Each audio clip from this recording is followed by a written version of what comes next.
I'm pleased to have on the Rich Eisen Show phone line the author of Yogi, A Life Behind the Mask. Oh man, I mean, you want to talk nostalgia? This is what it's all about. Certainly, when you go back to a time when baseball was, in fact, the national pastime from sea to shining sea. The author of A Life Behind the Mask, Yogi, A Life Behind the Mask, Jon Pessah, joining me here on the Rich Eisen Show. How are you, John? Good, Rich. How are you today? I'm doing fine. I give you the floor and what this book's about and why we all need it right now, man. I'll tell you, when I started out doing this book, I thought I was looking for a subject that would put a smile on people's face and kind of uplift the soul because, Yogi had his faults like everyone else, but he was an inspiring figure and everyone loved him. And I never thought I was going to release a book into this sort of environment, but man, I'll tell you, just talking about it has been good for the soul. And let's get into it a little bit more in a second. We met a long time ago, didn't we, John? I mean, you were the founding editor of ESPN, the magazine.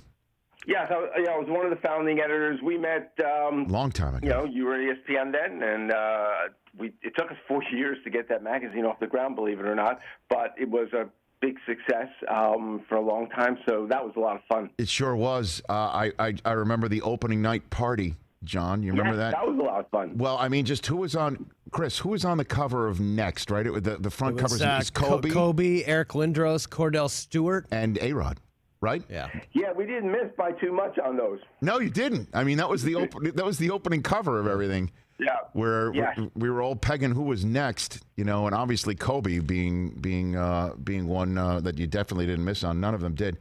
Okay, so get into what did you learn about Yogi Berra through this book, John? The three big things and a whole bunch of little things, just some really quick little ones. He was a right-handed hitter, and his brothers, who really kind of opened the door for him and were good players themselves, but their father wouldn't let them play, had to go to work during the Depression, convinced them that if you're going to play pro ball, this is when he was like 8, 9 years old, if you're going to play pro ball, left-handed hitters have a better chance. So he just switched sides. I mean, that kind of tips you off to what kind of athleticism he had, and looking at him, you would never believe that. But the big things really was how much his career, he was a dominant player of the 50s, was overshadowed by his persona and just who he was. A guy who's quoted more in Bartlett's than any president of the United States, on the field, chatty as all hell. But you get on, you see him off the field, quiet to the point of almost being shy. That really surprised me. And then how much discrimination and abuse Yogi met with, right into the 80s.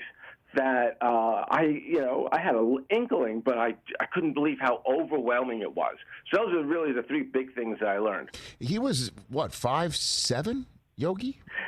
Yeah, 5'7.5". If he stood up completely straight. Right. 180 though of solid muscle, and most people think of Yogi in the last 25 years. He was so ubiquitous, and we saw him. I mean, he upstaged Aflac Duck.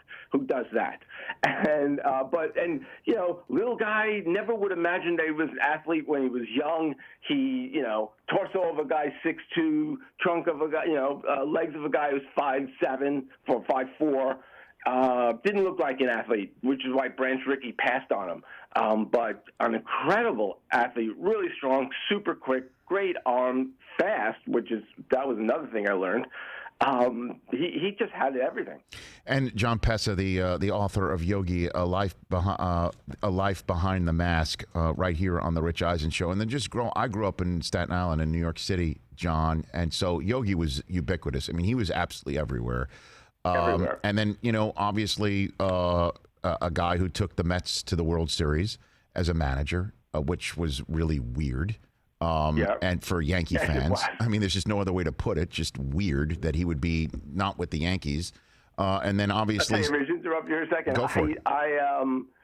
In doing the research, I came across a picture that just stopped me in my tracks. It was Carmen, his beautiful wife of 65 years, and Yogi sitting in a chair, and they were both in Mets uniforms. Weird. I mean, It it's was just jarring. I know it's just I know, and then obviously coming back to the Yankees, and then his relationship with Steinbrenner was one fraught with a ton. I'm wondering what in this book about that, John.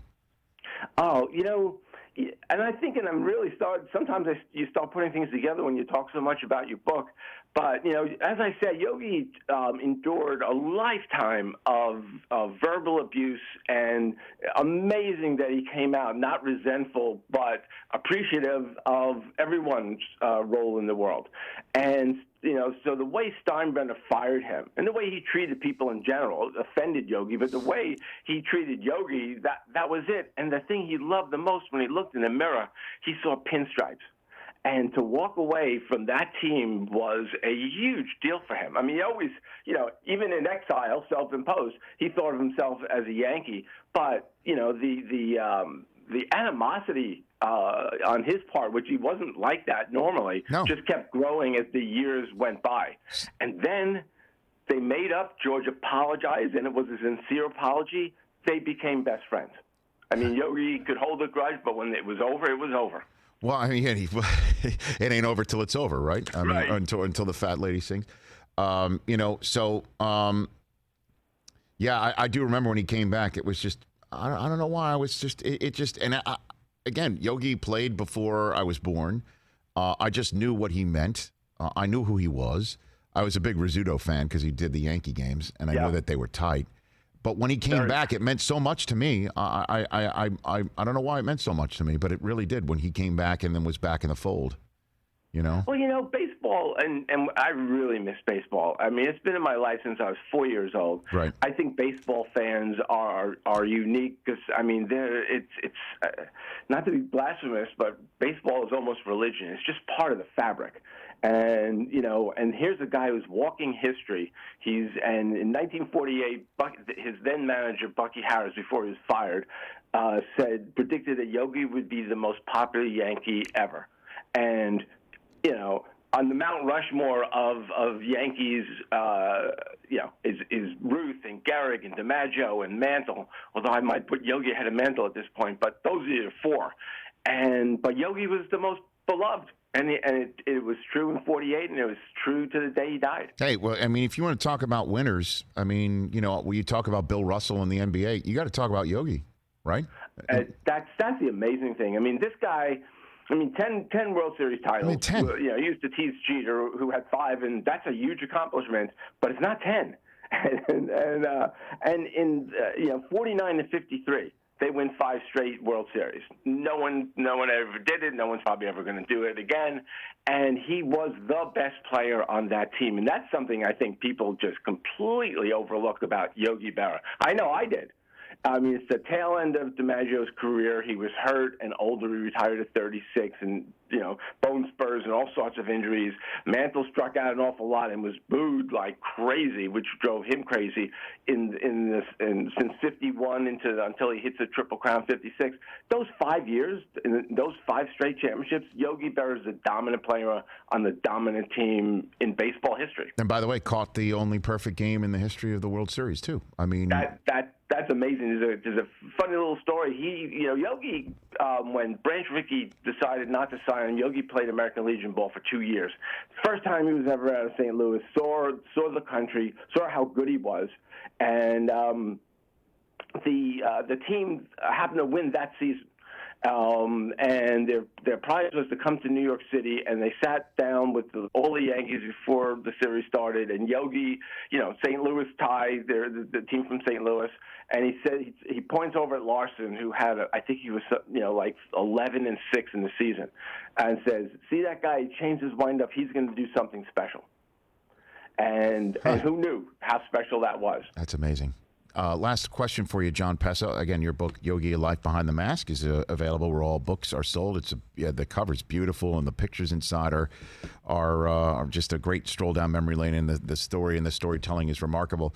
Thank you. Of course. What do you think's going to happen this summer? I just talked about the report from USA Today's Bob Nightingale yesterday that baseball thinks it's possible to quarantine everybody, get enough testing, and then split everybody up into 10 different divisions, East, Central, and West, regardless of league, Right. and go play some baseball, maybe 100, 110 games. What do you think of that idea? A, same thing I'm hearing. B, I'll take anything. I just want there to be baseball. I think, you know what?